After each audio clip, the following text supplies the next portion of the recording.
কেন্দ্রীয় কারাগারে সালাউদ্দিন কাদেরের সঙ্গে দেখা করলেন পরিবারের 15 সদস্য। সাক্ষাৎ করতে মুজাহিদের পরিবার এখন কারাগারে।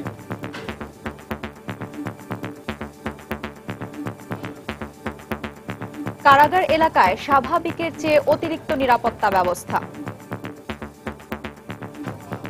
রিভিউ খারিজের রায় প্রকাশ শিগগিরই, হাতে পেলে কার্যকরের প্রক্রিয়া শুরু করবে জেল কর্তৃপক্ষ।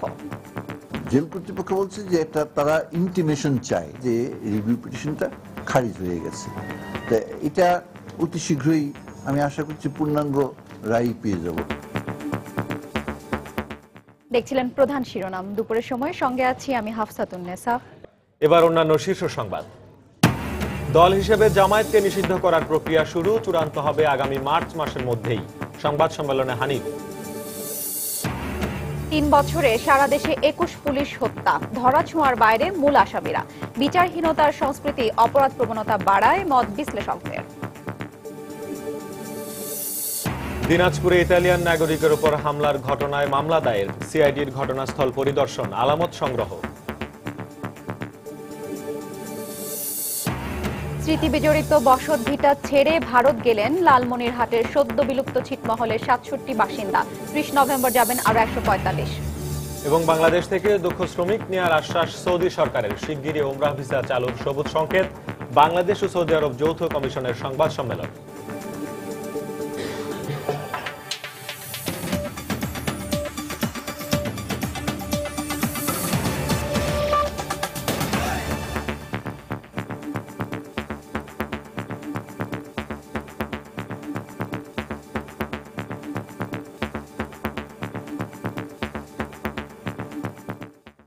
মৃত্যুদণ্ডপ্রাপ্ত বিএনপি নেতা সালাউদ্দিন কাদের চৌধুরীর রিভিউ আবেদন খারিজের পরদিন আজ তার সঙ্গে কেন্দ্রীয় কারাগারে দেখা করেছেন তার পরিবারের সদস্যরা। দুপুর 12:30টার দিকে কেন্দ্রীয় কারাগারের গেটে এসে পৌঁছান পরিবারের 15 সদস্য। এ সময় সালাউদ্দিন কাদের চৌধুরীর স্ত্রী ফারহাদ কাদের চৌধুরী ও ছেলে হুম্মাম কাদের চৌধুরী সহ পরিবারের অন্যান্য সদস্যরা উপস্থিত ছিলেন।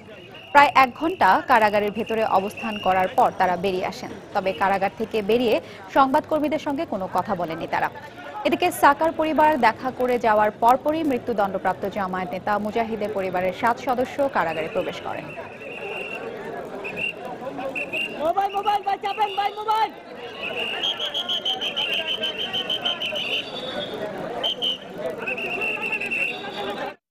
এদিকে 2 মানবতা বিরোধী অপরাধীর রিভিউ আবেদন খারিজ হয়ে ফাঁসির সাজা বহাল থাকার পর ঢাকা কেন্দ্রীয় কারাগারের চারপাশে স্বাভাবিক সময়ের চেয়ে বাড়তি নিরাপত্তা ব্যবস্থা নেওয়া হয়েছে। ভোর থেকেই ঢাকা কেন্দ্রীয় কারাগারের আশপাশে র্যাব, পুলিশ, বিজিবির বাড়তি সদস্য মোতায়েন করা হয়। সকাল থেকে সেখানে গণমাধ্যম কর্মীদের ভিড়ও লক্ষ্য করা যায়। গতকাল সালাউদ্দিন কাদের চৌধুরী ও আলী আহসান মোহাম্মদ মুজাহিদের রিভিউ আবেদন খারিজ করে ফাঁসির আদেশ বহাল রাখার পর থেকেই কেন্দ্রীয় কারাগারে বাড়ানো হতে থাকে নিরাপত্তা ব্যবস্থা। পোশাকধারী বাহিনীর পাশাপাশি সাদা পোশাকে বিপুল সংখ্যক সদস্য নিরাপত্তা রক্ষায় কাজ করছেন বলেও আইনশৃঙ্খলা রক্ষা বাহিনীর পক্ষ থেকে জানানো হয়েছে।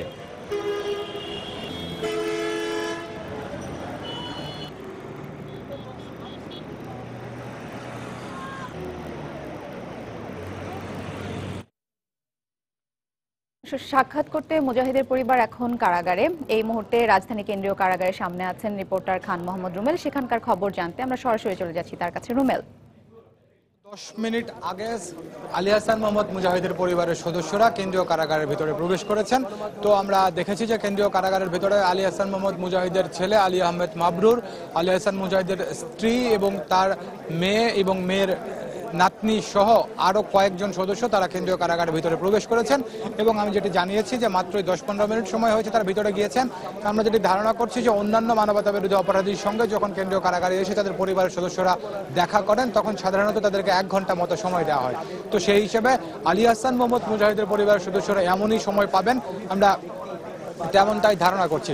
তো কেন্দ্রীয় কারাগারের ভিতরে যখন তারা প্রবেশ করেন সেই সময় তাদের সঙ্গে আমরা কথা বলার চেষ্টা করেছিলাম যে রাষ্ট্রপতির কাছে প্রাণ ভিক্ষার আবেদনের যে সুযোগটি আলী আহসান মুজাহিদ পাবেন তো সেই সুযোগটি তারা গ্রহণ করবেন কিনা। তো আলী আহসান মুজাহিদের ছেলে আলী আহমেদ মাবরুর তিনি জানিয়েছেন যে সেই ব্যাপারে তার বাবাই সিদ্ধান্ত নেবেন, এই ব্যাপারে তিনি কোনো মন্তব্য করতে রাজি হননি। তো এই হচ্ছে আলী হাসান মুজাহিদের পরিবারের অবস্থা। আর এর আগে আমরা দেখেছিলাম যে দুপুর 11:30টার দিকে আলী হাসান মুজাহিদের ছেলে তিনি কেন্দ্রীয় কারাগারে এসে পরিবারের সদস্যরা দেখা করতে চান তেমন একটি আবেদনপত্র কেন্দ্রীয় কারা কর্তৃপক্ষের কাছে জমা দিয়েছিলেন। তো পরবর্তীতে অনুমতি দেয় তাদেরকে দেখা করতে দেওয়া হলো। এবং এর আগে আমরা দেখেছি দুপুর 12:25 সালাউদ্দিন কাদের চৌধুরী পরিবারের সদস্যরা ঢাকা কেন্দ্রীয় কারাগারে এসেছিলেন এবং এখানে এসে তারা 1 ঘন্টা মতো সময় সালাউদ্দিন কাদের চৌধুরীর সঙ্গে তারা কথা বলেন। তো যে সময় সালাউদ্দিন কাদের চৌধুরী পরিবারের সদস্যরা এসেছিলেন সেই সময় আমরা দেখেছিলাম যে নিরাপত্তা অত্যন্ত জোরদার ছিল। তো সেই জোরদার নিরাপত্তা কিন্তু এখনো পর্যন্ত বলবৎ রয়েছে। তো যেটি বলছিলাম যে দেখা করার কথা, তো সালাউদ্দিন কাদের চৌধুরী পরিবারের সদস্যরা 1 ঘন্টা সময় তাদের সঙ্গে কথা বলে যখন বের হয়ে যান সেই সময় কিন্তু আমরা তাদের মন্তব্য বা তাদের সঙ্গে কথা বলতে চেয়েছিলাম। তো তারা কিন্তু কোনো ধরনের কোনো মন্তব্য করতে রাজি হননি, কোনো ধরনের কথা তারা গণমাধ্যমের সঙ্গে বলেননি। তারা এই ব্যাপারে একেবারেই নিশ্চুপ ছিলেন। তো সবকিছু মিলিয়ে কেন্দ্রীয় কারাগারে এই হচ্ছে অবস্থা। আজ নিরাপত্তার কথা আপনি বলছিলেন হাফসা, সকাল থেকে আমরা যেটি দেখেছিলাম যে নিরাপত্তা কিন্তু এখনো পর্যন্ত অত্যন্ত জোরদার রয়েছে। এখানে আমরা দেখেছি র্যাব আছে, পুলিশ আছে এবং কেন্দ্রীয় কারাগারের যে কারা পুলিশ রয়েছে তারা তো রয়েছে। এছাড়া বিভিন্ন গোয়েন্দা সংস্থার লোকজনও কিন্তু এখানে সাদা পোশাকে দায়িত্ব পালন করছেন। আর এছাড়া কেন্দ্রীয় কারাগারের আশপাশে যেসব উঁচু ভবনগুলো রয়েছে সেসব ভবনের উপরে আমরা দেখেছি আইন শৃঙ্খলা রক্ষাকারী বাহিনীর সদস্যরা অবস্থান নিয়ে আছেন। তো সবকিছু মিলে আমরা যেটি বলতে পারি কেন্দ্রীয় কারাগার এলাকায় নিশ্চিত নিরাপত্তা ব্যবস্থা গড়ে তোলা হয়েছে। এবং এই মুহূর্তে যে অবস্থাটা আমি বলতে পারি যে কিছুক্ষণ আগে পর্যন্ত আমরা যেটি দেখেছিলাম যে এখানে যানবাহন চলাচল নিয়ন্ত্রণ করা হচ্ছিল, অর্থাৎ দুই দিকের রাস্তায় যানবাহন যে চলাচল করতে স্বাভাবিক সময় সেটি একদিকের রাস্তায় যান চলাচল বন্ধ রাখা হচ্ছিল এবং একদিকের রাস্তায় যান চলাচল করতে দেওয়া হচ্ছিল। তো ঠিক এই মুহূর্তে আমরা যেটি দেখছি যে কেন্দ্রীয় কারাগারের সামনে যে রাস্তাগুলো রয়েছে সেই রাস্তায় কিন্তু দুই দিকেই যানবাহন চলাচল বন্ধ করে দেওয়া হয়েছে। পুলিশের সদস্যরা যেটি বলছেন যে এখানে আসলে আমরা গণমাধ্যম কর্মীরা আছি, এখানে তারপরে যে সালাউদ্দিন কাদের চৌধুরী এবং আলী হাসান মোহাম্মদ মুজাহিদের পরিবারের সদস্যরা তাদের সঙ্গে দেখা করতে আসছেন। তো এই সবকিছু মিলে নিরাপত্তার কারণে তারা এই যানবাহন চলাচলটি বন্ধ রেখেছেন। তো তারা যেটি বলছেন যেটি সাময়িক বন্ধ, তবে আসলে সেটি কতক্ষণ নাগাদ বন্ধ থাকবে কিংবা সেটি কখন খুলে দেওয়া হবে নাকি আজকে সারাদিনই বন্ধ থাকবে সে বিষয়ে কিন্তু আইন শৃঙ্খলা রক্ষাকারী বাহিনীর সদস্যরা এখনো পর্যন্ত আমাদের কাছে মুখ খুলছেন না। তো সবকিছু মিলে কেন্দ্রীয় কারাগার থেকে আমার কাছে এখন পর্যন্ত এই ছিল সবশেষ খবর। যদি আলী হাসান মোহাম্মদ মুজাহিদের পরিবারের সদস্যরা কেন্দ্রীয় কারাগার থেকে বের হয়ে আসেন তো সেই সময় আমি আবারও ফিরবো। হাফসা। দর্শক, রাজধানীর কেন্দ্রীয় কারাগারের সামনে থেকে রিপোর্টার খান মোহাম্মদ রুমেল জানাচ্ছিলেন সর্বশেষ খবরাখবর। এদিকে অ্যাটর্নি জেনারেল মাহবুব আলম জানিয়েছেন রিভিউ খারিজের রায় শিগগিরই প্রকাশ করা হবে। সকালে হাইকোর্টের নিজ কার্যালয়ে সংবাদ সম্মেলনে এই কথা জানান তিনি। এ সময় তিনি জানান রায়ের কপি জেল কর্তৃপক্ষ হাতে পেলে এই কার্যকরের প্রক্রিয়া শুরু হবে। যখন আপনি মৃত্যু পরোয়ানা জেলখানায় যাবে তখন থেকেই রাষ্ট্র যে কোনো তারিখ নির্ধারণ করতে পারবে এবং সেটা রাষ্ট্রের ক্ষমতা আছে। এবং যদি এর ভিতরে কোনো রিভিউ পিটিশন দায়ের হয় বা মার্সি পিটিশন ফাইল করা হয় তাহলে মৃত্যুদণ্ড সেই যে ডেথ রেফারেন্সের ডেথ আপনার এক্সিকিউশন করার যে একটা প্রক্রিয়া সেটা আপনি বন্ধ হয়ে যাবে। কাজেই যেহেতু কালকে রিভিউ পিটিশন খারিজ হয়ে গেছে আর কোনো স্থগিতাদেশ নেই, সুতরাং কোনো রকম এটা কার্যকরী করতে অসুবিধা নাই। জেল কর্তৃপক্ষ বলছে যে এটা তারা ইন্টিমেশন চায় যে রিভিউ পিটিশনটা খারিজ হয়ে গেছে। তা এটা অতি শীঘ্রই আমি আশা করছি পূর্ণাঙ্গ রায় পেয়ে যাব আশা করি। বিএনপি নেতা সালাউদ্দিন কাদের চৌধুরী ও জামায়াত নেতা আলী হাসান মোহাম্মদ মুজাহিদের ফাঁসির রায় দ্রুত কার্যকরের দাবি জানিয়েছেন গণজাগরণের মুখপাত্র ডক্টর ইমরান সরকার। শাহবাগে গণজাগরণ মঞ্চের বিক্ষোভ মিছিল ও সমাবেশ থেকে এই দাবি জানানো হয়। সমাবেশ থেকে হরতালের প্রতিবাদে বিভিন্ন ধরনের স্লোগানও দেওয়া হয়।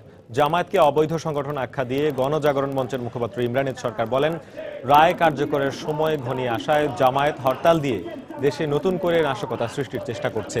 এ সময় তিনি হরতাল প্রত্যাখ্যান করে বিভিন্ন প্রগতিশীল সংগঠনকে রাজপথে নেমে হরতাল প্রতিরোধের ডাক দেন। জামায়াতকে নিষিদ্ধ করার জন্য সরকারের প্রতি আহ্বান জানান গণজাগরণ মঞ্চের মুখপাত্র।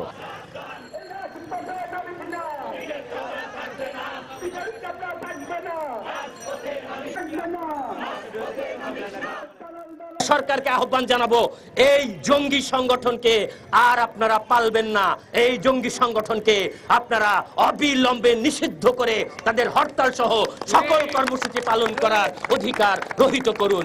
এই জঙ্গি সংগঠন যদি বাংলাদেশে থাকে তাহলে তারা এই একের পর এক মানুষ হত্যা করবে, এদেশকে একটি জঙ্গিবাদী রাষ্ট্রে পরিণত করবে এবং এর মিশন নিয়েই তারা আজকে রাস্তায় নেমেছে। গত ৩ বছরে পুলিশ হত্যার ঘটনা ঘটেছে ২১টি। এর মধ্যে কয়েকটি হত্যা মামলার তদন্ত করছে সংশ্লিষ্ট থানা, আর বাকিগুলো ডিবি ও সিআইডিতে। কয়েকটি মামলায় সন্দেহভাজন আসামি আটক হলেও অভিযোগপত্র দাখিল এবং বিচার প্রক্রিয়ায় চলছে ধীরগতি। এই বিষয়গুলোতে কথা বলতে গিয়ে পাওয়া যায়নি পুলিশের কোনো শীর্ষ কর্মকর্তাকে। অপরাধ বিজ্ঞানী ও সাবেক পুলিশ মহাপরিদর্শকের মতে, বিচারে ধীরগতি এবং বিচারহীনতার সংস্কৃতি অপরাধীদের অপরাধ প্রবণতা বাড়িয়ে দেয় বহুগুণে। বিস্তারিত সাইফুল রুদ্রের রিপোর্টে। 2013 সালে 14 জন, 2014 সালে 3 জন, আর চলতি বছর খুন হয়েছেন 4 পুলিশ সদস্য। 22 অক্টোবর দুর্গাপুজো উপলক্ষে কড়া নিরাপত্তার মাঝে গাবতলীর পর্বত সিনেমা হলের সামনে একটি চেকপোস্টে দুর্বৃত্তের হামলা নিহত হন এএসআই ইব্রাহিম মোল্লা। 4 নভেম্বর আশুলিয়ার ঢাকা-টাঙ্গাইল মহাসড়কে একইভাবে নিহত হন কনস্টেবল মুকুল হোসেন। মুকুল হত্যার তদন্ত নিয়ে প্রশ্ন ছিল আশুলিয়া থানা পুলিশের কাছে। ভারপ্রাপ্ত কর্মকর্তা জানান, বিষয়টি স্পর্শকাতর হওয়ায় ভিন্ন আঙ্গিকে তদন্ত কাজ চালাচ্ছেন তারা। বিভিন্ন ওয়েতে আমরা এভিডেন্স কালেক্ট করার চেষ্টা করতেছি। রাজীবপুর ডিবি থেকে আমরা হেল্প পাচ্ছি, আমরা নারায়ণগঞ্জ ডিবি থেকে আমরা হেল্প পাচ্ছি, আমরা ঢাকা ডিবি থেকেও সাহায্য করছি, পিবিআই সাহায্য করছি। পুলিশ হত্যার তদন্ত সম্পর্কে জানতে পুলিশ সদর দপ্তরে গণমাধ্যম শাখার এআইজির মুঠোফোনে একাধিকবার যোগাযোগের চেষ্টা করে নম্বরটি বন্ধ পাওয়া যায়। মহানগর গোয়েন্দা পুলিশের বিভিন্ন কর্মকর্তারাও এ নিয়ে কিছু বলতে রাজি হননি। সবশেষ গণমাধ্যম শাখার উপ পুলিশ কমিশনারের সঙ্গে যোগাযোগ করা হলে তিনিও বিষয়টি এড়িয়ে যান।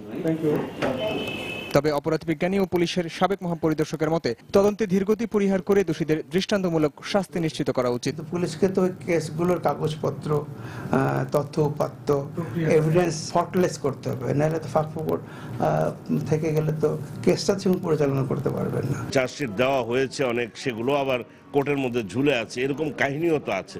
তো কাজেই এটা হোল ক্রিমিনাল জাস্টিস সিস্টেমের দুর্বল দীর্ঘসূত্রিতা। সেই জন্য উচিত এগুলোর খুব দ্রুত অ্যাকশন নেওয়া। দ্রুত যে অ্যাকশনগুলো, বিচার তো পরের কথা, বিচারের আগে তদন্ত করা, তদন্তের হচ্ছে যে তাদের তথ্য পাওয়া এবং অ্যারেস্ট করা, এই কাজগুলো দ্রুত করতে হবে। তারা আরো জানান, পুলিশ সদস্যরা যেমনি রাষ্ট্রের নাগরিক, তেমনি পুলিশের প্রতি রাষ্ট্রের জনগণের আস্থার বিষয়টি যেন প্রশ্নবিদ্ধ না হয়, সেই বিষয়গুলো মাথায় রেখেই এই হত্যাকাণ্ডের তদন্ত করা উচিত। উদ্বেগজনক কি না। সাইফুল রুদ্র, সময় সংবাদ, ঢাকা। দিনাজপুরে ইতালিয়ান নাগরিকের উপর হামলার ঘটনায় কোতোয়ালি থানায় মামলা করেছেন দিনাজপুর কসবা মিশনের ফাদার সিজাল ফুজুর। এদিকে অজ্ঞাতনামা বেশ কজনকে আসামি করা হয়। এদিকে গতকাল এই ঘটনায় আটক করা জেলা জামায়াতের সেক্রেটারি মাহবুবুর রহমান ভুট্টোকে আজ আদালতে তোলার কথা রয়েছে বলে জানিয়েছে পুলিশ। এছাড়া সকালে ঘটনাস্থল পরিদর্শন করেন সিআইডির একটি দল। এ সময় পিয়েরে পারুলারির উপর হামলার আলামত সংগ্রহ করেন তারা। ধারণা করা হচ্ছে, এর আগে রংপুরের কোনীয় হর্ষি হত্যাকাণ্ড এবং রাজধানীর তাভেলা হত্যাকাণ্ডের মতো একই কায়দায় পিয়েরোর উপর হামলা চালানো হয়েছিল। ঘটনাস্থল থেকে সংগৃহীত আলামত এবং প্রত্যক্ষদর্শীদের বক্তব্য খতিয়ে দেখছে গোয়েন্দা সংস্থা। গতকাল সকাল 8:45টার দিকে 65 বছর বয়সী পিয়েরে পারুলারি সাইকেলে চড়ে কর্মস্থলে যাচ্ছিলেন। এ সময় দিনাজপুরের মির্জাপুর বাসস্ট্যান্ডে হঠাৎ করেই তার উপর হামলা চালায় দুর্বৃত্তরা। তাৎক্ষণিকভাবে তাকে উদ্ধার করে দিনাজপুর মেডিকেল কলেজ হাসপাতালে নিয়ে যাওয়া হয়। পরে উন্নত চিকিৎসার জন্য তাকে ঢাকায় নিয়ে আসা হয়। চিকিৎসকরা জানান, দুর্বৃত্তদের ছোড়া গুলিতে তার মাথায় মারাত্মক জখম হয়।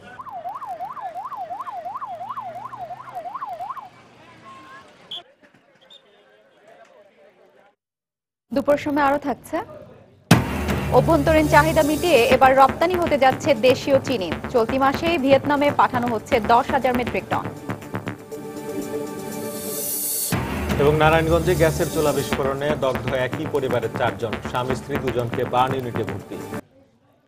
দল হিসেবে জামায়াতে ইসলামকে নিষিদ্ধের প্রক্রিয়া শুরু হয়েছে বলে জানিয়েছেন আওয়ামী লীগের যুগ্ম সাধারণ সম্পাদক মাহবুবুল আলম হানিফ। তিনি জানান, আগামী মার্চের মধ্যে জামায়াতকে নিষিদ্ধের প্রক্রিয়া সম্পন্ন হবে। দুপুরে রাজধানীর ধানমন্ডিতে আওয়ামী লীগ সভানেত্রীর কার্যালয়ে সাংবাদিকদের তিনি একথা জানান। জামায়াতকে রাজনৈতিকভাবে নিষিদ্ধ করার জন্য সে আইনি প্রক্রিয়া শুরু হয়েছে।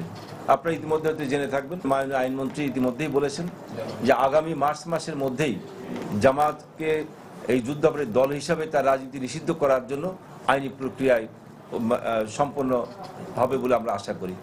তা আমরা আশা করছি যে মার্চের মধ্যেই এই দেশের জনগণ যেটা চাই, যুদ্ধাপরাধী দল হিসাবে জামায়াত নিষিদ্ধ হোক, সেটা হয়তো হবে। যারা দেশের স্বাধীনতা চায়নি, যারা আগুন সন্ত্রাস করেছে, তারাই নতুন কৌশল হিসেবে বিদেশিদের উপর হামলা করে দেশকে অস্থিতিশীল করার চেষ্টা করছে বলে অভিযোগ করেছেন খাদ্যমন্ত্রী অ্যাডভোকেট কামরুল ইসলাম। সকালে জাতীয় প্রেস ক্লাবে জামায়াতের ডাকা হরতালের প্রতিবাদে এক সমাবেশে তিনি একথা বলেন। এ সময় জামায়াতের অপশক্তির বিরুদ্ধে সবাইকে সোচ্চার হওয়ার আহ্বান জানান খাদ্যমন্ত্রী। মানুষ এই বিচারটা অপেক্ষা করছিল দীর্ঘদিন যাবত। এরা এই বিচারকে বাধাগ্রস্ত করার বহু চেষ্টা করেছে। আজকে বিএনপি জামাত দেশে যা অরাজকতা সৃষ্টি করার যে নতুন কৌশল তারা অবলম্বন করছে। গতকালকেও একজন ইতালীয় ধর্মযাজক যিনি দীর্ঘদিন যাবৎ বাংলাদেশে অবস্থান করছেন তার উপর ন্যাক্কারজনক হামলা হয়েছে। এই বিদেশিদের উপর হামলা, এই ইদানিং যত এই সমস্ত ঘটনা, হস্তিদালানের ঘটনা বলেন, বিদেশের উপর হামলা বলেন, আইন শৃঙ্খলা রক্ষাকারী বাহিনীর উপর অতর্কিত হামলা, সমস্ত কিন্তু এক সূত্রে গাঁথা। এরা দেশটাকে ধ্বংস করতে চায়, এরা একটা নীল নকশা নিয়ে আজকে এগোচ্ছে। এদের বিরুদ্ধে কিন্তু সবাই ঐক্যবদ্ধ। যুদ্ধাপরাধীদের পুনর্বাসনের অপরাধে জনগণের কাঠগড়ায় বেগম জিয়ার বিচারের দাবি জানিয়েছেন দুর্যোগ ব্যবস্থাপনা ও ত্রাণমন্ত্রী মোফাজ্জল হোসেন চৌধুরী মায়া। সকালে রাজধানীর গুলিস্তানে সম্মিলিত আওয়ামী সমর্থকদের এক সমাবেশ ও মানববন্ধনে তিনি এই মন্তব্য করেন। তাদের এমপি বানিয়েছেন, মন্ত্রী বানিয়েছেন, প্রধানমন্ত্রী বানিয়েছেন, রাষ্ট্রপতি পর্যন্ত বানিয়ে ছাড়িয়েছেন। যারা যুদ্ধ অপরাধী, মানবতা বিরোধী স্বীকৃত ছিল, তার জন্য আপনার কাজ করে দাঁড়াতে হবে। বিদেশে বসে যত রকম ষড়যন্ত্রই করেন, বাংলাদেশের এই কুখ্যাত দুই রাজাকার এবং যুদ্ধ অপরাধীদের আপনি রক্ষা করতে পারবেন না। রাজধানীর পশ্চিম রামপুরায় যুবলীগের মিছিল বের হলে ছাত্রলীগ হামলা করে বলে অভিযোগ পাওয়া গেছে। এ সময় সংঘর্ষের সময় 2 জন গুলিবিদ্ধ সহ 20 জন আহত হয়। আহত 10 জনকে ঢাকা মেডিকেলে ভর্তি করা হয়েছে। প্রত্যক্ষদর্শীরা জানান, সকালে রামপুরা থানা যুবলীগের মিছিল বের হয়। এ সময় ছাত্রলীগের বহিষ্কৃত নেতা তপু ও শাওনের নেতৃত্বে যুবলীগের মিছিলে হামলা করা হয় বলে অভিযোগ করা হয়। সংঘর্ষে আহত 20 জনকে ঢাকা মেডিকেলে ভর্তি করা হয়েছে। এদের মধ্যে কয়েকজনের অবস্থা গুরুতর। এদিকে ঢাকা মেডিকেলে চিকিৎসা নিতে আসা এক ছাত্রলীগ কর্মীকে পেয়ে মারধর করে যুবলীগ কর্মীরা।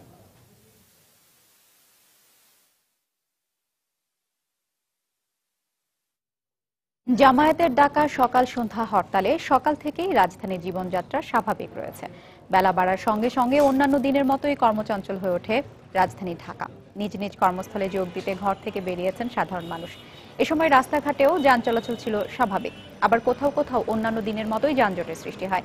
এদিকে জামায়াতের পক্ষ থেকে দেশব্যাপী সকাল সন্ধ্যা হরতালের ডাক দিলেও এর সমর্থনে রাজধানীতে কোনো ধরনের পিকেটিং করতে দেখা যায়নি।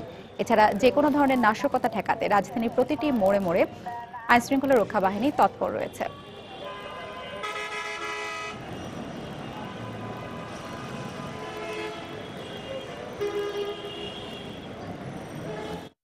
আজ প্রথম দফায় লালমনিরহাটের সদ্য বিলুপ্ত 3টি ছিটমহলের 67 জন ভারতে গেছেন। সকালে বুড়িমারি চেকপোস্ট দিয়ে আনুষ্ঠানিকভাবে ভারতে যান তারা। এ সময় তাদের বিদায় জানাতে জড়ো হন শত শত মানুষ। হাজারো স্মৃতি বিজড়িত বাপদাদার ভিটা ছেড়ে ভারতে যাওয়ার সময় কান্নায় ভেঙে পড়েন তারা। এ সময় হাতীবান্ধা উপজেলা পরিষদের পক্ষ থেকে তাদের বিদায়ী শুভেচ্ছা জানানো হয়। প্রথম দফায় লালমনিরহাটের সদ্য বিলুপ্ত উত্তর গোতামারি ও গোতামারি এই 2 ছিটমহলের 15টি পরিবারের 64 জন এবং পাটগ্রামের লতামারি ছিটমহলের একটি পরিবারের 3 জন ভারতে যাচ্ছেন। 30 নভেম্বরের মধ্যে বুড়িমারি স্থলবন্দর দিয়ে ভারতের চ্যাংড়াবান্ধা হয়ে 39টি পরিবারের 145 জন ভারতে যাবেন বলে জানিয়েছেন লালমনিরহাটের জেলা প্রশাসক। গত 31 জুলাই রাত 12টা 1 মিনিটে 111টি ছিটমহল বিলুপ্ত ঘোষণা করা হয়।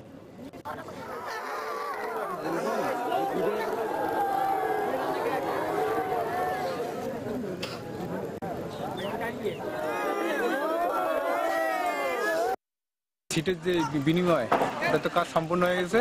আমরা ওই জন্য আজকে মালপত্র নিয়ে এসেছি, এখানে চলে যাচ্ছি আমরা দেখতে।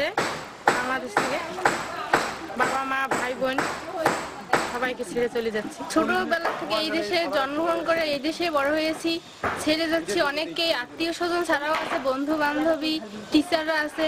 খুব খারাপ লাগতেছে। সীমান্ত চুক্তি এবং ছিটমহল বিনিময় প্রক্রিয়ার মাধ্যমে আমাদের জেলার 39টি পরিবারের 145 জন মানুষের ভারতে যাওয়ার সিদ্ধান্ত রয়েছে।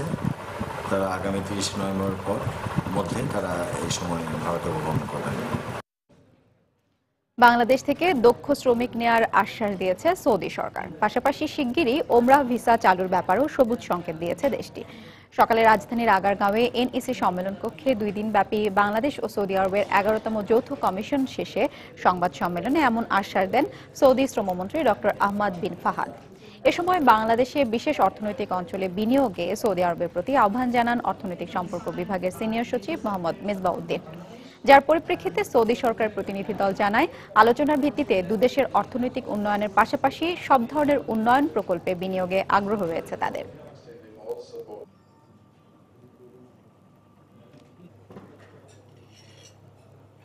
ইনভেস্টমেন্ট প্রমোশন আমরা আমাদের ইকোনমিক জোনগুলোতে আমরা তাদেরকে আমন্ত্রণ জানিয়েছি, তারা আসতে পারে এখানে।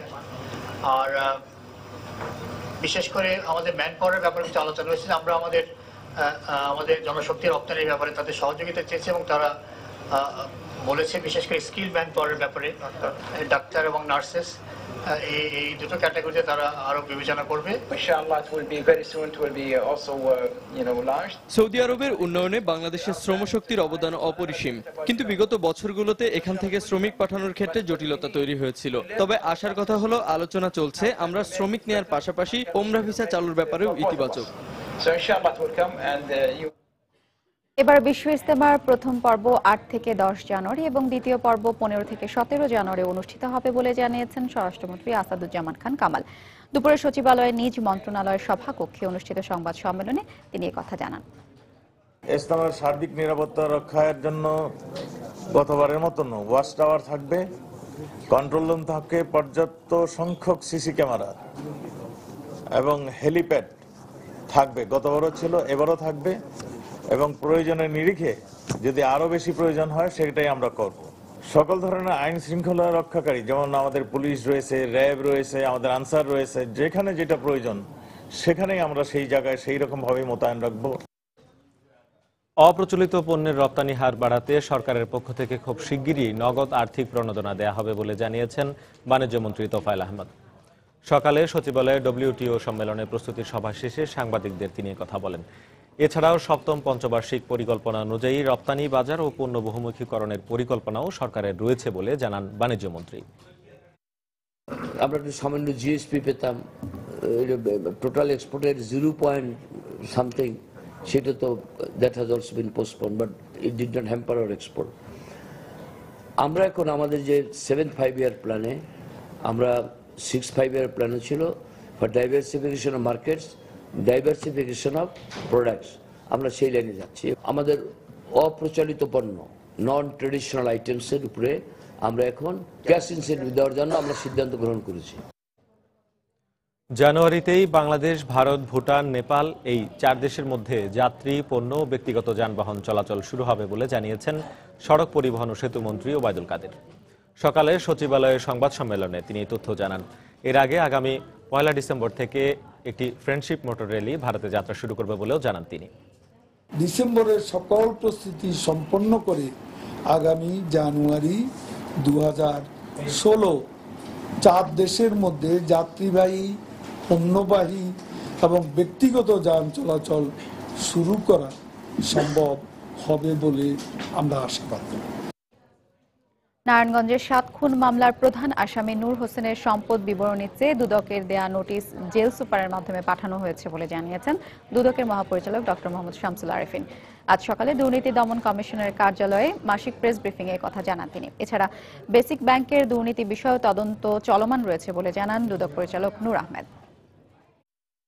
নূর হোসেনকে নিয়ে আমাদের সিদ্ধান্ত আছে, তার অবৈধ সম্পদের খোঁজে আমাদের ইতিমধ্যে সিদ্ধান্ত হয়েছে এবং ইতিমধ্যেই তার সম্পদের নোটিশ আমরা জেল সুপারের মাধ্যমে পাঠিয়েছি। সেটা জেল সুপার ওনাকে দেওয়ার পরে উনি সেই একটা নির্ধারিত সময়ের মধ্যে ওনার সম্পদ বিবরণী নোট আমাদেরকে দাখিল করবেন।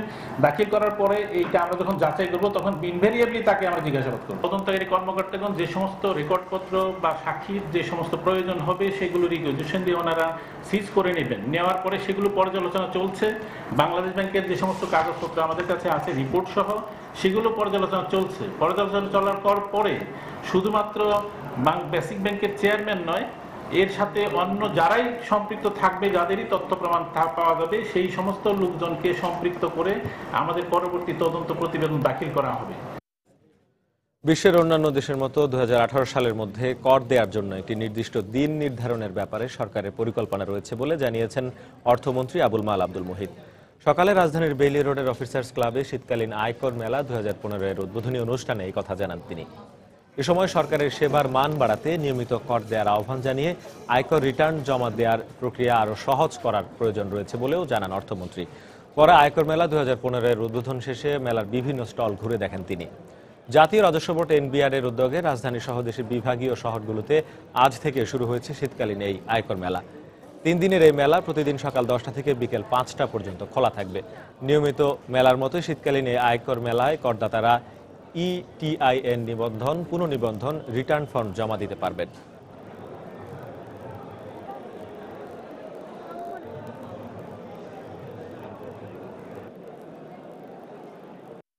আয়করটা যাতে একটা হ্যাসেল না হয়, এখন এক পেজের আয়কর একটা মোরালেস করেছি, এটাকে আরেকটু বোধ সহজ করা উচিত। যে এরকম একটা দিবস আমরা নির্ধারণ করে দিই, ওই এক্সটেনশন আর করবো না। আমি চাই যে আমাদের সরকারের শেষ হওয়ার আগে, অর্থাৎ আগামী 3 বছরের মধ্যে আপনারা এইরকম একটা অবস্থার সৃষ্টি করেন যেখানে one tax day is fixed for the whole country. এই মেলার মাধ্যমে দেশে বিপুল সংখ্যক জনগোষ্ঠীকে কর প্রদানে উদ্বুদ্ধ করা, তাদের মধ্যে কর সচেতনতা তৈরি করা এবং আয়কর বিভাগ সম্পর্কে ইতিবাচক ধারণা সৃজনপূর্বক একটি আস্থার পরিবেশ তৈরি করা। প্রধানমন্ত্রীর মাল্টা সফর বাতিল করা হয়েছে। আগামী 27 থেকে 29 নভেম্বর কমনওয়েলথ শীর্ষ সম্মেলনে যোগ দিতে তার সেখানে যাওয়ার কথা ছিল। পররাষ্ট্র মন্ত্রণালয় থেকে এই সফর বাতিলের খবর জানানো হয়েছে। কমনওয়েলথের 24তম এই সম্মেলনের আলোচ্য ইস্যু ছিল জলবায়ু পরিবর্তন। পররাষ্ট্র মন্ত্রণালয় থেকে জানানো হয়েছে অনিবার্য কারণে এই সফর স্থগিত করা হয়েছে। দেশের চাহিদা মেটানোর পর এবার চিনি রপ্তানিকারক দেশের তালিকায় নাম লেখাতে যাচ্ছে বাংলাদেশ। বাণিজ্য মন্ত্রণালয়ের অনুমোদন নিয়ে প্রথম পর্যায়ে বিভিন্ন দেশে পাঠানো হবে 60,000 মেট্রিক টন চিনি। এর মধ্যে চলতি মাসেই ভিয়েতনামে 10,000 মেট্রিক টন চিনি পাঠানো হচ্ছে। বিস্তারিত কমলদের রিপোর্টে। বাংলাদেশে বছরে 14 লাখ মেট্রিক টন চিনি চাহিদার মধ্যে মাত্র 77,000 মেট্রিক টন চিনি সরবরাহ করে রাষ্ট্রায়ত্ত মিলগুলো, আর বাকি চিনি চাহিদা মেটানো হয় বেসরকারি কারখানার পরিশোধিত চিনি দিয়ে। শুধুমাত্র রমজান মাসে বেশি চাহিদা থাকলেও অন্যান্য মাসে তা কমে যায়, কিন্তু কারখানাগুলোতে উৎপাদন পুরোদমে চালু থাকায় গুদামে হাজার হাজার মেট্রিক টন চিনি জমে যায়। চিনি যদি রপ্তানি হয়, বাংলাদেশের যে আখ চাষিরা আছে, বাংলাদেশের যে কৃষকরা আছে, এটা মনে হয় বাংলাদেশের অর্থনৈতিক দিক দিয়ে এটা একটা অনেক ভালো একটা দিক হবে। এই অবস্থা দেশের চাহিদা মিটিয়ে বিদেশে চিনি রপ্তানির উদ্যোগ নিয়েছে সিটি সুগার ইন্ডাস্ট্রিজ লিমিটেড। আর বাণিজ্য মন্ত্রণালয়ের প্রথম পর্যায়ে প্রতিষ্ঠানটিকে 60,000 মেট্রিক টন চিনি রপ্তানির অনুমোদন দিয়েছে। আমরা বর্তমানে যে এলসিটা পাইছি ভিয়েতনাম থেকে, সেখানে 10,000 টন মাল যাবে এবং সেটা এই নভেম্বরের এই বাকি কয়েকদিনের ভিতরে এই 10,000 টন কমপ্লিট করতে হবে। আগে তো আমরা বিদেশ থেকে চিনি আমদানি করে খাইতাম, এখন বাংলাদেশে বিদেশ থেকে ম্যাটেরিয়াল আইনে এগুলা রিভেন করে বিদেশ এক্সপোর্ট করে। এদিকে রপ্তানির জন্য সিটি সুগারের উৎপাদিত চিনি বন্দরে কন্টেনার ভরার কাজ চলছে দ্রুত গতিতে। গুণগত মান হিসেবে মান দিয়ে বিদেশে এক্সপোর্ট করতে পারি, তাহলে ভবিষ্যতে আমরা আরো বেশি বেশি এক্সপোর্ট করার জন্য সুযোগ পাবো বা সহযোগিতা পাবো বিদেশে, তখন বিদেশের চাহিদা আরো বাইরে যাবে। মানটা বজায় রাখার জন্য নিট এন্ড ক্লিন পরিষ্কার, এটা প্রোডাক্ট যেন অপরিষ্কার না হয় ভেবে যাওয়ার জন্য। 252টি কন্টেনারে ভর্তি চিনি নিয়ে একটি জাহাজ কয়েকদিনের মধ্যেই ভিয়েতনামের হাইপং বন্দরের উদ্দেশ্যে চট্টগ্রাম বন্দর ছেড়ে যাবে। কমল দে, সময় সংবাদ, চট্টগ্রাম। নারায়ণগঞ্জ সদরের তল্লায় গ্যাসের চুলার বিস্ফোরণে একই পরিবারের 4 জন দগ্ধ হয়েছেন। স্বজনরা জানান, ভোর 4টার দিকে রান্না করতে যান মনিরা খাতুন। এ সময় গ্যাসের চুলায় আগুন ধরাতে গেলে পুরো ঘরে আগুন ধরে যায়। এক পর্যায়ে পাশের ঘরে ছড়িয়ে পড়ে আগুন। এতে মনিরার স্বামী, ভাগ্নে ও ভাতিজা দগ্ধ হন। পরে আহতদের ঢাকা মেডিকেল কলেজ হাসপাতালের বার্ন ইউনিটে নিয়ে আসা হয়। প্রাথমিক চিকিৎসা শেষে দুজন বাড়ি ফিরে গেলেও স্বামী স্ত্রী দুজনকে বার্ন ইউনিটে ভর্তি করা হয়েছে। যখন পাকের ঘরে যায় চুলা ধরাইতে ম্যাচ মারছে, তখনই বলে আগুন ধরে পড়ছে। তখনই ওই রুমের ভিতরে ওরা 4 জন ছিল, 4 জনে পুরা জায়গা। তাই হাসপাতালে দূরে নিয়ে আসছে আর অন্যান্য লোকেরা। তখন আমরা হাসপাতাল খবর পাই যে ওইখান থেকে খানপুর হাসপাতাল থেকে ঢাকা মেডিকেল বার্ন ইউনিটে পাঠাইতেছে। নড়াইলের লোহাগড়ায় 5ম শ্রেণীর এক ছাত্রী এবং এক গৃহবধূকে বাড়ি থেকে তুলে নিয়ে ধর্ষণের অভিযোগ উঠেছে। তাদেরকে নড়াইল সদর হাসপাতালে ভর্তি করা হয়েছে। গত 17 নভেম্বরের ঘটনায় আলাদা 2টি মামলা হলেও এখনও জড়িত কাউকে আটক করা যায়নি। তবে অভিযুক্তদের দ্রুত আইনের আওতায় আনার আশ্বাস পুলিশের। নড়াইল প্রতিনিধি খায়রুন আরিফিন রানার পাঠানো তথ্য ও ছবি নিয়ে ডেস্ক রিপোর্ট। গত 17 নভেম্বর রাতে নড়াইলের লোহাগড়া উপজেলায় নিজ বাড়িতে প্রতিবেশী মনিরুলের সঙ্গে কথা বলছিল পঞ্চম শ্রেণীর এক ছাত্রী। তার স্বজনদের অভিযোগ, এ সময় তাকে জোর করে বাড়ির পাশের একটি নির্জন এলাকায় নিয়ে ধর্ষণ করে স্থানীয় তুহিন, রানা ও সহযোগীরা। খবর পেয়ে তাকে উদ্ধার করে হাসপাতালে ভর্তি করে স্থানীয়রা। মনিরুল আমার মেয়ের ঘরের থেকে নিয়ে গেছে, ধরে নিয়ে যায় পথে নিয়ে, তারপরে কি লোকজনের হাতে ধরা করা দিয়ে কি করছে। 3টে লোক শারীরিক নির্যাতন করেছে। শারীরিক পরীক্ষার জন্য বুধবার নির্যাতিতাকে নড়াইল সদর হাসপাতালে ভর্তি করা হয়। যৌনভাবে সে হয়রানি হয়েছে কিনা সেটার পরীক্ষা করার জন্য আমাদের বোর্ড অলরেডি বসছে, পরীক্ষা নিরীক্ষা করাচ্ছে। পরীক্ষার পরে আমরা বিস্তারিত জানতে পারবো। এদিকে লোহাগড়া উপজেলার কুমরি এলাকায় এক গৃহবধূকে ধর্ষণের অভিযোগ পাওয়া গেছে। স্বজনদের অভিযোগ, মঙ্গলবার রাতে স্বামীকে বেঁধে অস্ত্রের মুখে ওই গৃহবধূকে ঘরের পাশের একটি ঘেরে নিয়ে ধর্ষণ করে দুর্বৃত্তরা। পরে তাকে উদ্ধার করে নড়াইল সদর হাসপাতালে ভর্তি করে প্রতিবেশীরা। তারপরে ওরা ঘুরকে আমার স্ত্রীকে তুলে নিয়ে আসে, আসে তারা ধর্ষণ করে ফেলেছে। তবে দুটি ঘটনায় অভিযুক্ত কাউকে এখনো গ্রেফতার করতে পারেনি পুলিশ। জিয়া এবং মুকুল ওই গৃহবধূকে রেপ করে। অভিযোগের প্রেক্ষিতে আমরা মামলা রুজু করে তদন্তপূর্বক আইন ব্যবস্থা গ্রহণ করব। স্কুল ছাত্রীকে ধর্ষণের ঘটনায় তুহিন ও রানা সহ 4 জনকে এবং গৃহবধূকে ধর্ষণের ঘটনায় অজ্ঞাত 8 জনকে আসামি করে লোহাগড়া থানায় মামলা হয়েছে। সময় সংবাদ, নড়াইল। ব্লগার অনন্ত বিজয় দাস হত্যা মামলার আসামি জাফরানের 7 দিনের রিমান্ড মঞ্জুর করেছেন সিলেট মেট্রোপলিটন ম্যাজিস্ট্রেট আদালত। সকালে সিআইডির পক্ষ থেকে জাফরান আহমদকে আদালতে হাজির করা হয়। এ সময় 15 দিনের রিমান্ড আবেদন করেন তদন্ত কর্মকর্তা। শুনানি শেষে আদালতের বিচারক মোহাম্মদ আনোয়ারুল হক 7 দিনের রিমান্ড মঞ্জুর করেন। ঢাকায় আটক করা জাফরানের বাড়ি নওগাঁয়। সে ঢাকা পলিটেকনিক ইনস্টিটিউটের ছাত্র বলে জানা গেছে। 12 মে সিলেটের গণজাগরণ মঞ্চের সংগঠক ও ব্লগার অনন্ত বিজয় দাস দুর্বৃত্তের হামলায় নিহত হন। এই হত্যা মামলায় এখন পর্যন্ত 10 জনকে আটক করা হয়েছে।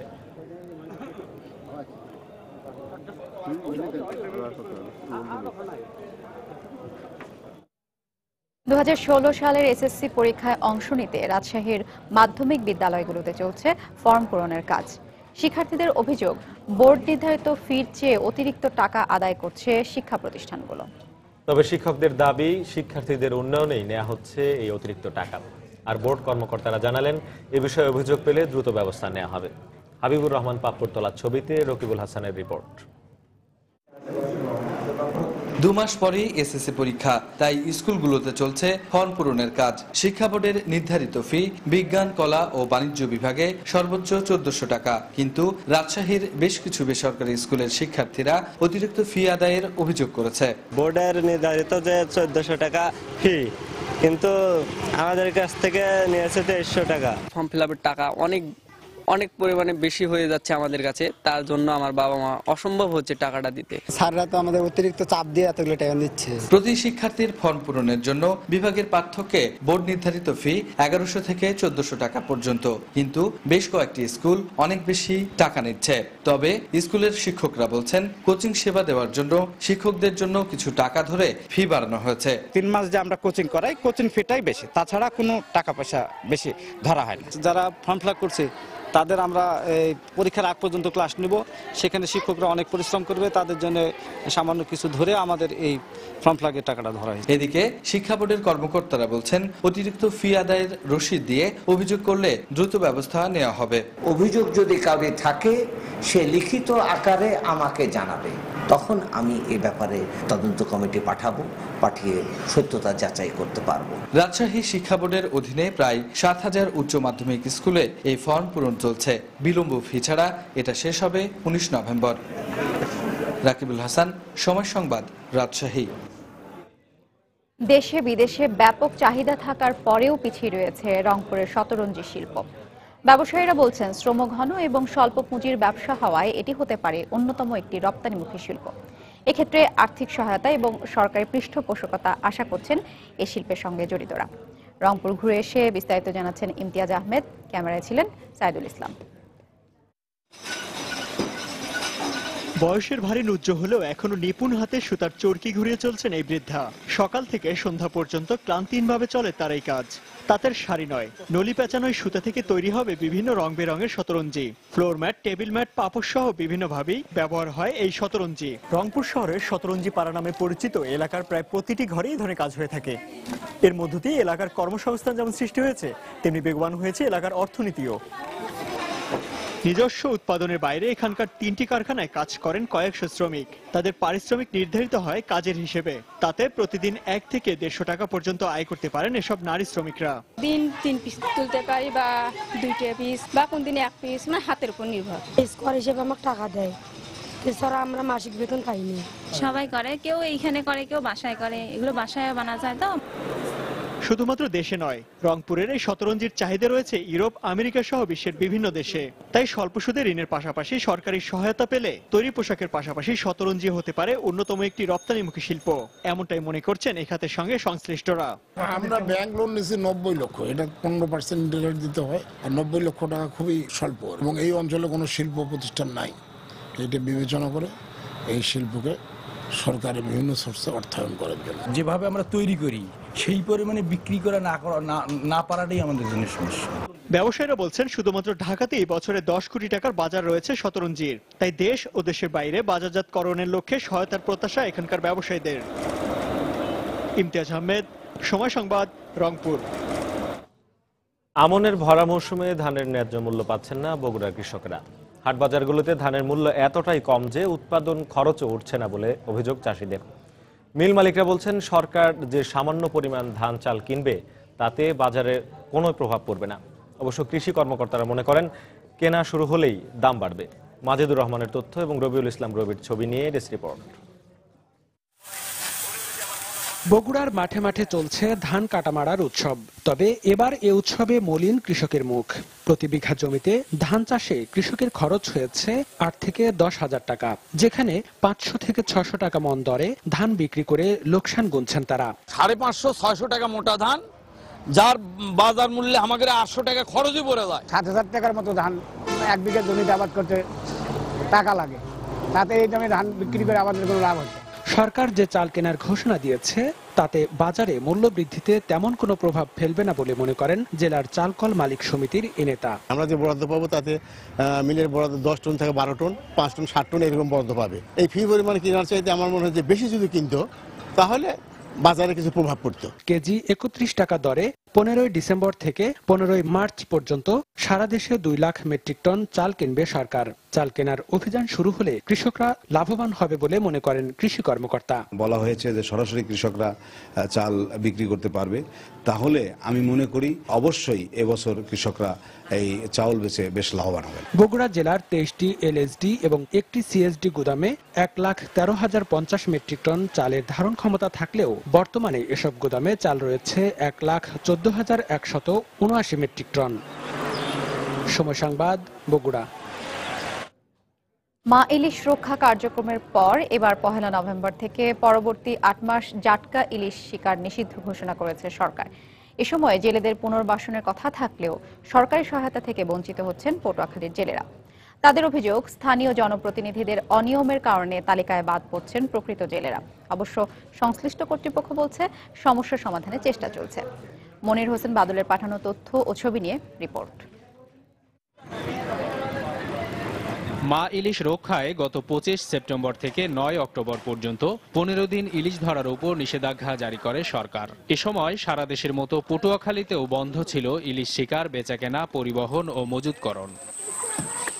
এরপর 1 নভেম্বর থেকে আগামী 30 জুন পর্যন্ত দেশের নদী ও সমুদ্রে জাটকা ইলিশ শিকার নিষিদ্ধ করা হয়েছে। অবশ্য নিষেধাজ্ঞা চলাকালীন সময়ে জেলেদের পুনর্বাসনে সরকারি সহায়তা দেওয়ার কথা রয়েছে। কিন্তু জেলেদের অভিযোগ, 3 মাস জেলেদেরকে প্রতি মাসে 40 কেজি করে চাল দেয়া হলেও বাকি সময়ে কোনো সহযোগিতা পান না তারা। এছাড়া স্থানীয় জনপ্রতিনিধিদের বিরুদ্ধে তালিকা তৈরিতে স্বজনপ্রীতির অভিযোগও রয়েছে। 7-8 মাস বন্ধ রাখলে আমরা কিভাবে সংসার নিয়ে চলবো? আমাকে কিস্তি আছে, তারপর আমাকে সংসার আছে, ঘর বাড়ি আমাকে এক হিসেবে নাই। আমরা সৈন্যহারা, দুটো চাল পাই। হ্যাঁ, ওই যারা ওই আলাই লেডি করে, হ্যাঁ কোথায় চেয়ারম্যান মেম্বাররা যদি আমাকে ব্যবস্থা না করে আমাকে চলার কোনো কায়দা নেই। অবশ্য তালিকা থেকে বাদ পড়া জেলেদের ব্যাপারে প্রয়োজনীয় ব্যবস্থা নেওয়ার আশ্বাস দিলেন সদর উপজেলা প্রশাসনের এই কর্মকর্তা। স্থানীয় জনপ্রতিনিধি যারা আছে তারাও যদি ত্রুটি সংশোধনের পরবর্তীতে কোনো ব্যবস্থা নেন এবং আমাদেরকে জানান অথবা কোনো অভিযোগ আমরা পাই, সেক্ষেত্রে আমরা এই তালিকাগুলো সংশোধন করব।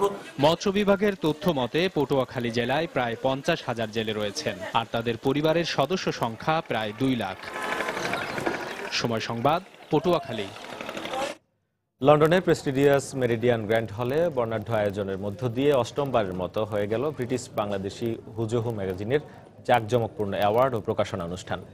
যুক্তরাজ্যে বসবাসরত বাংলাদেশের বিভিন্ন ক্ষেত্রে উল্লেখযোগ্য অবদান ও উৎকর্ষের বিবরণ নিয়ে প্রতি বছর এই ম্যাগাজিনটি প্রকাশিত হয়। ব্যতিক্রমধর্মী এই প্রকাশনায় এবার সংযুক্ত হয়েছে 275 জন ব্রিটিশ বাংলাদেশির সাফল্য গাথা। নিজ নিজ পেশায় অসাধারণ সাফল্যের স্বাক্ষর রাখায় এবার 6 ব্রিটিশ বাংলাদেশিকে সম্মাননা দেওয়া হয়। শোয়েব কবিরের পাঠানো তথ্য ও ছবি নিয়ে ডেস্ক রিপোর্ট। ব্রিটিশ বাংলাদেশি কমিউনিটির গুণীজনদের উল্লেখযোগ্য অবদানের কথা স্মরণীয় রাখতে 2008 সালে যাত্রা শুরু করে বাৎসরিক ম্যাগাজিন হুজ হু। বিভিন্ন ক্ষেত্রে ব্রিটিশ বাংলাদেশিদের সাফল্য গাথার কথা লিপিবদ্ধ রাখার পাশাপাশি হুজ হু প্রতি বছর 6টি ক্যাটাগরিতে কমিউনিটি সদস্যদের পুরস্কৃত করে। হুজ হুর এমন উদ্যোগে নিজেদের সন্তুষ্টির কথা জানালেন অ্যাওয়ার্ড প্রাপ্তরা। ব্রিটিশ বাংলাদেশিরা যুক্তরাজ্যের বিভিন্ন ক্ষেত্রে সাফল্যের পরিচয় দিয়েছেন। এখানকার পার্লামেন্টে 3 জন বাংলাদেশি সদস্য রয়েছেন। অদূর ভবিষ্যতে ব্রিটিশ বাংলাদেশিদের উন্নয়নের পথ কেউ রুখতে পারবে না।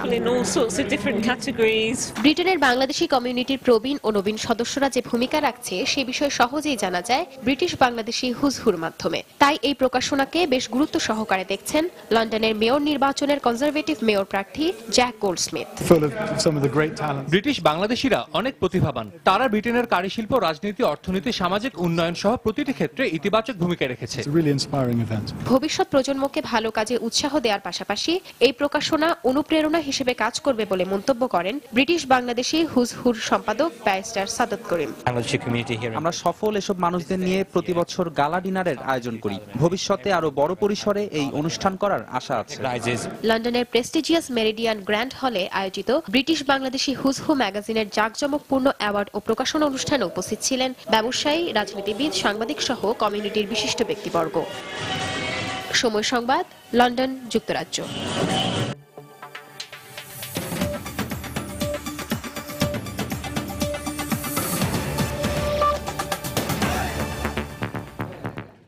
রোহিঙ্গাদের অবৈধ অভিবাসী উল্লেখ করে তাদের বাংলাদেশে ফেরত যেতে হবে বলে মন্তব্য করেছেন এনএলডি জ্যেষ্ঠ নেতা ইউ উইন হতেইন। গেল 8 নভেম্বরের নির্বাচনে দলের বিশাল জয়ের পর নিউ ইয়র্ক টাইমসকে দেয়া এক সাক্ষাৎকারে তিনি একথা বলেন। নোবেল শান্তি বিজয়ী অং সান সু চির দলের এই নেতার বক্তব্য, রোহিঙ্গা ইস্যুতে দেশটির সেনা সমর্থিত বিদায়ী সরকারের নীতি সঠিক, তবে মানবাধিকারের দিক বিবেচনা করেই এই বিষয়টি নিয়ে কাজ করা হবে বলে জানিয়েছেন তিনি। এমনকি রোহিঙ্গাদের ফেরত পাঠানোর বিষয়ে বাংলাদেশ সরকারের সঙ্গেও একটি চুক্তি করতে হবে বলে মন্তব্য হতেইনের। দীর্ঘ 25 বছর মিয়ানমারের সেনা সমর্থিত সরকার সেখানকার রোহিঙ্গা মুসলমানদের উপর অত্যাচার এবং নির্যাতন করেছে। তাই রোহিঙ্গারা ভোট দিতে না পারলেও সুচির দলকেই সবসময় সমর্থন জানিয়ে আসছে। তবে বিশ্লেষকরা বলছেন, গণতন্ত্রপন্থী নেত্রী অং সান সু চির দলের জয় মিয়ানমারের রোহিঙ্গাদের জীবনে তেমন কোনো পরিবর্তন আনবে না।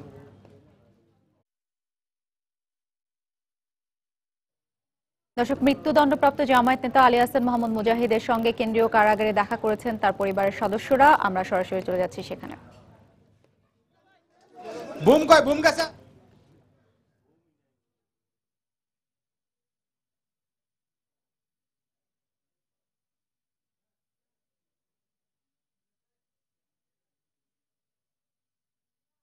আলী হাসান মোহাম্মদ মুজাহিদের পরিবারের সদস্যরা কেন্দ্রীয় কারাগারে তাদের সঙ্গে দেখা করে বের হয়ে যাচ্ছেন।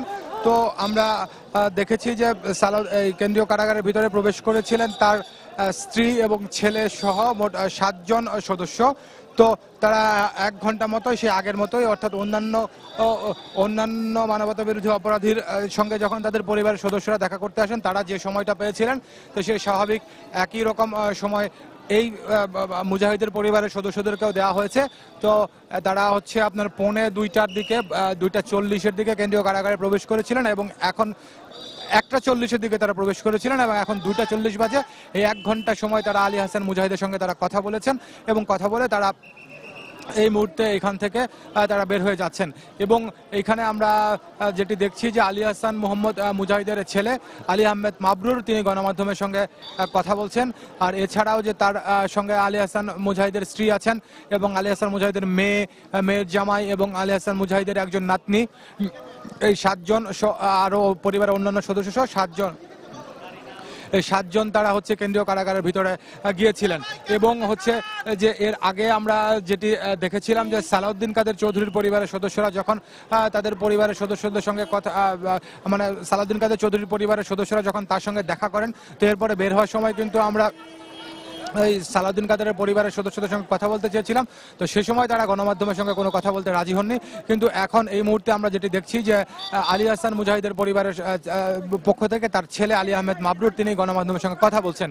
আর একদিকে যখন আলী হাসান মুজাহিদের ছেলে গণমাধ্যমের সঙ্গে কথা বলছেন, অপরদিকে আমরা যেটি দেখছি যে আলী হাসান মুজাহিদের স্ত্রী, মেয়ে সহ পরিবারের অন্য যেসব নারী সদস্যরা এসেছেন এবং যারা শিশুরা আছেন তারা সবাই গাড়িতে উঠছেন এবং তারা গাড়িতে উঠে এই এলাকা ত্যাগ করার চেষ্টা করছেন। এবং আমরা দেখেছি যে যতক্ষণ পর্যন্ত অর্থাৎ যে 1 ঘন্টা সময় আলী হাসান মুজাহিদের পরিবারের সদস্যরা কেন্দ্রীয় কারাগারের ভিতরে ছিলেন, তার সঙ্গে কথা বলেছেন, তার সঙ্গে দেখা করেছেন, সেই সময়টাতে কিন্তু নিরাপত্তা ব্যবস্থা অত্যন্ত জোরদার ছিল। এবং এর আগেই আমি আপনাদেরকে যেটি জানিয়েছিলাম যে এই 2 মানবতা বিরোধী অপরাধীর পরিবারের সদস্যরা এখানে আজকে দেখা করতে আসবেন, তো সেই উপলক্ষে কিন্তু নিরাপত্তা সকাল থেকে জোরদার ছিল। তো তারপরে যেটি দেখেছিলাম যে যানবাহন চলাচল বন্ধ করে দেওয়া হয়েছিল। তো এখনো পর্যন্ত কিন্তু এই কেন্দ্রীয় কারাগারের সামনে সেই যানবাহন চলাচল এখনো পর্যন্ত বন্ধ রাখা হয়েছে। দর্শক, মৃত্যুদণ্ডপ্রাপ্ত জামায়াত নেতা আলী হাসান মোহাম্মদ মুজাহিদের সঙ্গে কেন্দ্রীয় কারাগারে দেখা করে বের হয়ে এসেছেন তার পরিবারের সদস্যরা। সেখান থেকে জানাচ্ছিলেন আমাদের রিপোর্টার খান মোহাম্মদ রুমেল।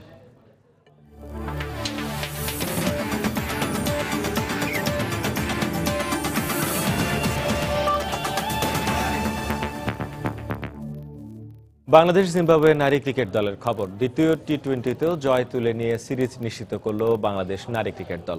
সিরিজের দ্বিতীয় টি-20তে জিম্বাবুয়ে নারী ক্রিকেট দলকে 8 উইকেটে হারিয়েছে স্বাগতিকরা। এর আগে টস হেরে ব্যাট করে জাহানারা আলমদের নিয়ন্ত্রিত বোলিংয়ে 6 উইকেটে মাত্র 69 রান সংগ্রহ করে সফররতরা। জবাবে 8 ওভার 1 বল বাকি থাকতেই 8 উইকেটের বড় জয় তুলে নেয় সালমারা। কক্সবাজারে শেখ কামাল আন্তর্জাতিক ক্রিকেট স্টেডিয়ামে ব্যাট করতে নেমে শুরুতেই ব্যাটিং বিপর্যয়ে পড়ে জিম্বাবুয়ের নারীরা। জাহানারা আলমের ঝড়ো বোলিংয়ের সামনে একের পর এক মুখ থুবড়ে পড়ে প্রথম সারির ব্যাটিং লাইন। দলীয় 8 রানেই মুপাচিকোয়া ও মুগেরির উইকেট তুলে নেন জাহানারা। এরপর দলীয় 33 রানে 10-এর কোটায় রানের সংখ্যা পৌঁছানোর আগেই আউট হন মুসন্ডা ও নিয়াথি। পরে কিছুটা ভিত গড়ে তোলা মায়ার্সের 21 ও মারাঙ্গের 16 রানে চড়ে 69 রান করে জিম্বাবুয়ে। জাহানারা নেন 3 উইকেট। জবাবে ব্যাট করতে নেমে দলীয় 12 রানে শারমিনকে হারিয়ে বাংলাদেশের সূচনাটাও খুব একটা সুবিধার হয়নি। কিন্তু এক পাশ আগলে রেখে ব্যাট করতে থাকা আয়েশার 28 রান সচল রাখে স্বাগতিকদের রানের চাকা। দলীয় 51 রানে আয়েশার সাজঘরে ফেরার পর দলের হাল ধরেন শায়লা ও রুমানা জুটি। শেষ পর্যন্ত শায়লার 23 ও রুমানার 12 রানে চড়ে জয়ের বন্দরে পৌঁছে যায় বাংলাদেশের নারীরা। দুপুর সময়ের পর্যায়ে শীর্ষ সংবাদ জানিয়ে দিচ্ছি আরেকবার। কারাগারে সাকা ও মুজাহিদের সঙ্গে দেখা করলেন পরিবারের সদস্যরা। রিভিউয়ের রায় প্রকাশ শিগগিরই জানালেন অ্যাটর্নি জেনারেল। অতিরিক্ত নিরাপত্তা ব্যবস্থা। দল হিসেবে জামায়াতকে নিষিদ্ধ করার প্রক্রিয়া শুরু, চূড়ান্ত হবে আগামী মার্চের মধ্যেই, সংবাদ সম্মেলনে হানিফ। সন্ত্রাসী হামলায় 3 বছরে 21 পুলিশ নিহত, ধরাছোঁয়ার বাইরে মূল আসামিরা। বিচারহীনতার সংস্কৃতি অপরাধ প্রবণতা বাড়ায় মত বিশ্লেষকদের। স্মৃতি বিজড়িত বসত ভিটা ছেড়ে ভারত গেলেন লালমনিরহাটের সদ্য বিলুপ্ত ছিটমহলের 67 বাসিন্দা। 30 নভেম্বর যাবেন আরো 145 জন। এবং বাংলাদেশ থেকে দক্ষ শ্রমিক নেয়ার আশ্বাস সৌদি সরকারের। শিগগিরই ওমরা ভিসা চালুর সবুজ সংকেত। বাংলাদেশ ও সৌদি আরব যৌথ কমিশনের সংবাদ সম্মেলন। এ ছিল দুপুরের সময়। যে কোনো খবর পেতে ভিজিট করুন সময়নিউজ.tv। সঙ্গে থাকুন সময়।